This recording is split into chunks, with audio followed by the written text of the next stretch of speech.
ನಮಸ್ಕಾರ ಸ್ನೇಹಿತರೆ, ಖುಷೀಸ್ ಹೆಲ್ದಿ ಕಿಚನ್ಗೆ ನಿಮ್ಮೆಲ್ಲರಿಗೂ ಸ್ವಾಗತ. ಇಂದಿನ ಸಂಚಿಕೆಯಲ್ಲಿ ಒಂದು ಡಿಫ್ರೆಂಟ್ ಆಗಿ ಸ್ಪೆಷಲ್ ಆಗಿರುವಂತಹ ಮಿಲ್ಲೆಟ್ ಸ್ವೀಟ್ ಪೊಂಗಲ್ ಮಾಡೋದು ಹೇಗೆ ಅಂತ ತೋರಿಸ್ಕೊಡ್ತಾ ಇದ್ದೀನಿ. ಹತ್ರದಲ್ಲೇ ಹಬ್ಬ ಬರ್ತಾ ಇದೆ.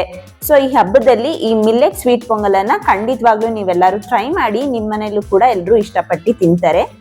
ಯೂಶಲಿ ರೈಸ್ ಪೊಂಗಲ್ನ ಮಾಡಿರ್ತೀರಾ ಅಥವಾ ಅವಲಕ್ಕಿ ಪೊಂಗಲ್, ಗೋಧಿ ನುಚ್ಚಲ್ಲಿ ಮಾಡಿರ್ತೀರಾ. ಸೊ ಇದೇ ರೀತಿ ನಾವು ಮಿಲ್ಲೆಟಲ್ಲೂ ಕೂಡ ಸ್ವೀಟ್ ಪೊಂಗಲನ್ನ ಮಾಡ್ಕೋಬಹುದು. ಅದು ಹೇಗೆ ಮಾಡೋದು ಅಂತ ಇಂದಿನ ಸಂಚಿಕೆಯಲ್ಲಿ ತಿಳಿಸ್ಕೊಡ್ತಾ ಇದ್ದೀನಿ.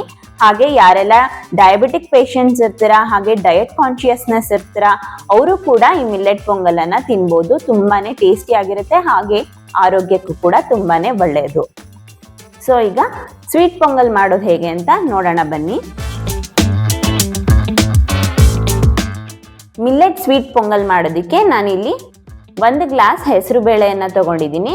ಇದನ್ನ ಒಂದು ಪಾತ್ರೆಗೆ ಹಾಕಿ ಸ್ವಲ್ಪ ರೋಸ್ಟ್ ಮಾಡ್ಕೊಳ್ಳೋಣ. ಘಮ ಬರೋವರೆಗೂ ಇದನ್ನ ರೋಸ್ಟ್ ಮಾಡ್ಕೋಬೇಕು. ಹಾಗೆ ಈ ಗ್ಲಾಸಲ್ಲಿ 1 ಗ್ಲಾಸ್ ಆಗುವಷ್ಟು ನಾನಿಲ್ಲಿ ಸಾಮೆ ಧಾನ್ಯನ ತಗೊಂಡಿದ್ದೀನಿ. ಸೊ ನೀವು ಯಾವುದೇ ಧಾನ್ಯದಲ್ಲೂ ಕೂಡ ಈ ಮಿಲ್ಲೆಟ್ ಪೊಂಗಲನ್ನ ಮಾಡ್ಕೋಬಹುದು. ಆದ್ರೆ ನಾನಿವತ್ತು ಸಾಮೆ ಧಾನ್ಯದಲ್ಲಿ ತೋರಿಸ್ತಾ ಇದ್ದೀನಿ. ಈ ಸಾಮೆ ಧಾನ್ಯನ ನಾನು 2 ಅವರ್ ಮುಂಚೆನೆ ತೊಳೆದು ನೆನೆಸಿಟ್ಕೊಂಡಿದ್ದೀನಿ. ನೀವು ಬೇಕಿದ್ದಲ್ಲಿ ನೈಟೇ ಕೂಡ ನೆನೆಸಿ ಇಟ್ಕೊಂಡು ಬೆಳಗ್ಗೆ ಎದ್ದು ಮಾಡ್ಕೋಬಹುದು. ಅವಾಗ ಹೀಟ್ ಅಂತ ಅನ್ಸೋರು, ಹೀಟ್ ಬಾಡಿ ಇರೋರಿಗೆ ಇದು ಏನು ತೊಂದರೆ ಆಗೋದಿಲ್ಲ ಈ ರೀತಿ ಮಾಡೋದ್ರಿಂದ. ಈಗ ಸ್ಟವ್ ಹಚ್ಚಿ ಈ ಹೆಸರು ಬೇಳೆನ ಘಮ ಬರೋವರೆಗೂ ರೋಸ್ಟ್ ಮಾಡ್ಕೊಳ್ಳೋಣ. ಮೀಡಿಯಂ ಫ್ಲೇಮಲ್ಲಿ ಇಟ್ಕೊಂಡು ಇದನ್ನ ಘಮ ಬರೋವರೆಗೂ ನೀಟಾಗಿ ರೋಸ್ಟ್ ಮಾಡ್ಕೊಳ್ಳೋಣ.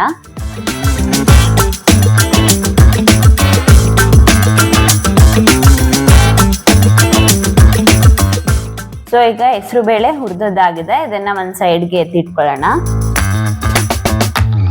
ಈಗ ಒಂದು ಕುಕ್ಕರ್ ಅನ್ನ ಕಾಯಕ್ಕೆ ಇಟ್ಕೊಂಡಿದ್ದೀನಿ.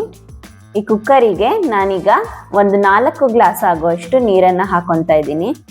ಸೊ ನಾನೇನು ಗ್ಲಾಸ್ ತಗೊಂಡಿದ್ದೆ ಆ ಗ್ಲಾಸಲ್ಲಿ ಇದಕ್ಕೆ ನಾನು 4 ಗ್ಲಾಸ್ ಆಗುವಷ್ಟು ನೀರನ್ನ ಕುಕ್ಕರಿಗೆ ಹಾಕೊತಾ ಇದ್ದೀನಿ. ಈಗ ನೀರು ಕಾದಿದೆ. ಈಗ ಹುರಿದಿರೋಂತಹ ಹೆಸರು ಬೇಳೆಯನ್ನ ಈ ನೀರಲ್ಲಿ ಸೇರಿಸ್ಕೊತಾ ಇದ್ದೀನಿ. ಹಾಗೆ ಆಲ್ರೆಡಿ ನೆನೆಸಿ ತೊಳೆದಿಟ್ಕೊಂಡಿರೋಂತಹ ನವಣೆನೂ ಕೂಡ, ಲಿಟಲ್ ಮಿಲ್ಲೆಟ್ ಅನ್ನು ಕೂಡ ನಾನು ಇದ್ರ ಜೊತೆ ಸೇರಿಸ್ಕೊತಾ ಇದ್ದೀನಿ. ಈಗ ಇದೆರಡು ಇಂಗ್ರೀಡಿಯೆಂಟ್ನ ನಾವು ಒಂದು 3 ವಿಷಲ್ ಬರೋ ತನಕ ಕೂಗಿಸ್ಕೊಳ್ಳೋಣ.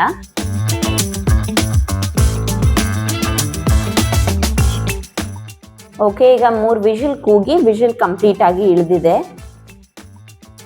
ನೋಡಿ, ನೀಟಾಗಿ ಬೆಂದಿದೆ ಮಿಲ್ಲೆಟ್ ಕೂಡ. ಸೊ ಒಂದ್ಸಲ ನೀಟಾಗಿ ಮಿಕ್ಸ್ ಮಾಡ್ಕೊಳ್ಳೋಣ.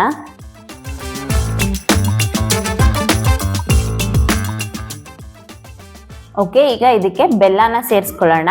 ನಾನಿಲ್ಲಿ ತಾಟಿ ಬೆಲ್ಲನ ತಗೊಂಡಿದ್ದೀನಿ. ಈ ತಾಟಿ ಬೆಲ್ಲ ತುಂಬಾನೇ ಪ್ಯೂರ್ ಆಗಿ ಮಾಡಿರ್ತಾರೆ, ಹಾಗಾಗಿ ಮತ್ತೆ ಶೋಧಿಸ್ಕೊಳ್ಳೋ ಅವಶ್ಯಕತೆ ಇರಲ್ಲ. ಹಾಗಾಗಿ ನಾನು ಇದನ್ನ ಡೈರೆಕ್ಟ್ ಆಗಿ ಬಳಸ್ತಾ ಇದ್ದೀನಿ. ಮೆಷರ್ಮೆಂಟ್ ಲೆಕ್ಕದಲ್ಲಿ ನಾವು ನೋಡೋದಾದ್ರೆ 1.5 ಗ್ಲಾಸ್ ಆಗುವಷ್ಟು ಬೆಲ್ಲನ ಉಪಯೋಗಿಸ್ಕೋಬೇಕಾಗತ್ತೆ. ಸ್ವಲ್ಪ ಮೈಲ್ಡ್ ಆಗಿರುತ್ತೆ. ಸ್ವಲ್ಪ ಜಾಸ್ತಿ ಸಿಹಿ ಇಷ್ಟಪಡೋರು ಇನ್ನು ಸ್ವಲ್ಪ ಬೆಲ್ಲನ ನೋಡ್ಕೊಂಡು ಸೇರಿಸ್ಕೋಬಹುದು. ಸೊ ಈಗ ಬೆಲ್ಲನ ನೀಟಾಗಿ ಮಿಕ್ಸ್ ಮಾಡ್ಕೊಳ್ಳೋಣ. ಬೆಲ್ಲ ಎಲ್ಲ ಚೆನ್ನಾಗಿ ಕರಗಲಿ. ಈ ತಾಟಿ ಬೆಲ್ಲ ತುಂಬಾನೇ ಆರೋಗ್ಯಕ್ಕೆ ಒಳ್ಳೆಯದು, ಯಾವುದೇ ರೀತಿ ಸುಣ್ಣ ಹಾಕಿರೋದಿಲ್ಲ. ಹಾಗಾಗಿ ಇದು ತುಂಬಾನೇ ಒಳ್ಳೆ ಬೆಲ್ಲ ಅಂತಾನೆ ಹೇಳ್ಬೋದು.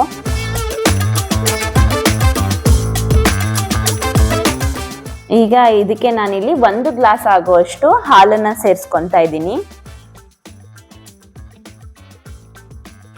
ನಿಮಗೆ ಥಿಕ್ನೆಸ್ ಎಷ್ಟಕ್ಕೆ ಬೇಕಾಗುತ್ತೆ ಅಷ್ಟನ್ನ ನೋಡಿಕೊಂಡು ನೀವು ನೀರನ್ನ ಮತ್ತೆ ಸೇರಿಸ್ಕೋಬಹುದು. ಇಲ್ಲ ಅಂದ್ರೆ ತೆಳುಗೆ ಇಷ್ಟಪಡೋರು ತೆಳುಗೆ ಕೂಡ ಮಾಡ್ಕೋಬಹುದು. ಸ್ವಲ್ಪ ಗಟ್ಟಿ ಬೇಕಂದ್ರೆ ಗಟ್ಟಿಗೂ ಕೂಡ ಮಾಡ್ಕೋಬಹುದು. ಸೊ ಈಗ ಎಲ್ಲವನ್ನು ನೀಟಾಗಿ ಮಿಕ್ಸ್ ಮಾಡ್ಕೊಳ್ಳೋಣ.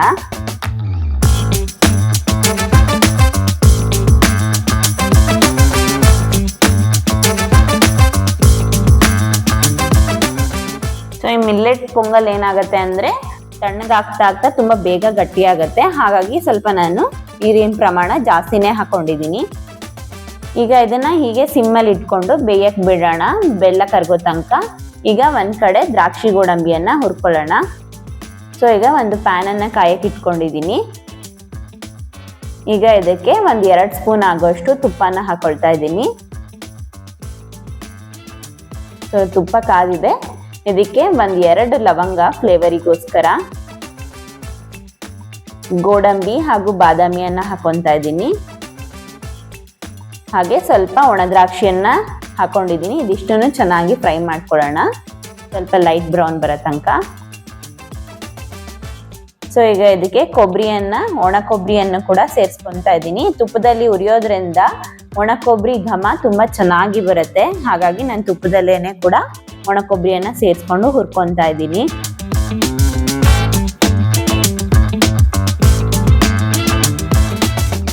ಸೊ ಈಗ ಇದನ್ನ ರೋಸ್ಟ್ ಮಾಡಾಗಿದೆ, ಇದನ್ನ ಪೊಂಗಲ್ಗೆ ಸೇರಿಸ್ಕೊಳ್ಳೋಣ. ಸೊ ಇದನ್ನು ಕೂಡ ನೀಟಾಗಿ ಮಿಕ್ಸ್ ಮಾಡ್ಕೊಳ್ಳೋಣ. ತುಂಬಾ ಚೆನ್ನಾಗಿ ಪರಿಮಳ ಬರ್ತಾ ಇದೆ, ತುಪ್ಪದಲ್ಲಿ ಹುರಿದಿರೋಂತಹ ಕೊಬ್ಬರಿ, ಡ್ರೈ ಫ್ರೂಟ್ಸ್ ಎಲ್ಲ ಹಾಕಿರೋದ್ರಿಂದ. ಈಗ ಇದಕ್ಕೆ ಕೊನೆಯದಾಗಿ ಏಲಕ್ಕಿ ಪುಡಿಯನ್ನ ಸೇರಿಸ್ಕೊತಾ ಇದ್ದೀನಿ. 1 ಸ್ಪೂನ್ ಆಗುವಷ್ಟು ಏಲಕ್ಕಿ ಪುಡಿಯನ್ನ ಸೇರಿಸ್ಕೊಂಡಿದ್ದೀನಿ. ಈಗ ಎಲ್ಲಾನು ನೀಟಾಗಿ ಮಿಕ್ಸ್ ಮಾಡೋಣ. ನೋಡ್ತಾ ಇದ್ದೀರಾ ಅಲ್ವಾ, ಲಿಟಲ್ ಮಿಲ್ಲೆಟ್ ಸಾಮೆ ಧಾನ್ಯದಲ್ಲಿ ಮಾಡಿರುವಂತಹ ಸ್ವೀಟ್ ಪೊಂಗಲ್ ತುಂಬಾ ಚೆನ್ನಾಗಿ ಘಮ ಬರ್ತಾ ಇದೆ. ತುಂಬಾ ಕ್ವಿಕ್ ಆಗಿ ಆಗುತ್ತೆ, ತುಂಬಾ ಟೇಸ್ಟಿ ಆಗೂ ಇರುತ್ತೆ, ತುಂಬಾ ಹೆಲ್ದಿ ಆಗೂ ಇರುತ್ತೆ. ಸೊ ಖಂಡಿತವಾಗ್ಲೂ ನೀವೆಲ್ಲರೂ ಟ್ರೈ ಮಾಡ್ತೀರಾ ಅಲ್ವಾ.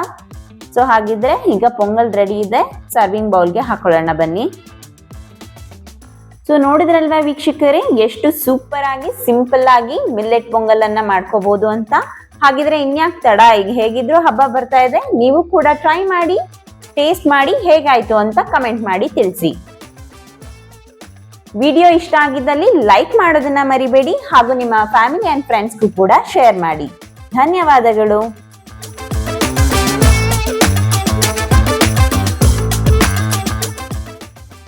ಇದೇ ರೀತಿ ಮತ್ತಷ್ಟು ಹೆಲ್ದಿ ಫುಡ್ ಹಾಗೂ ಹೆಲ್ದಿ ಇನ್ಫಾರ್ಮೇಶನ್ಗಾಗಿ ನಮ್ಮ ಚಾನೆಲ್ ಅನ್ನ ತಪ್ಪದೆ ಈ ಕೂಡಲೇ ಸಬ್ಸ್ಕ್ರೈಬ್ ಮಾಡಿ.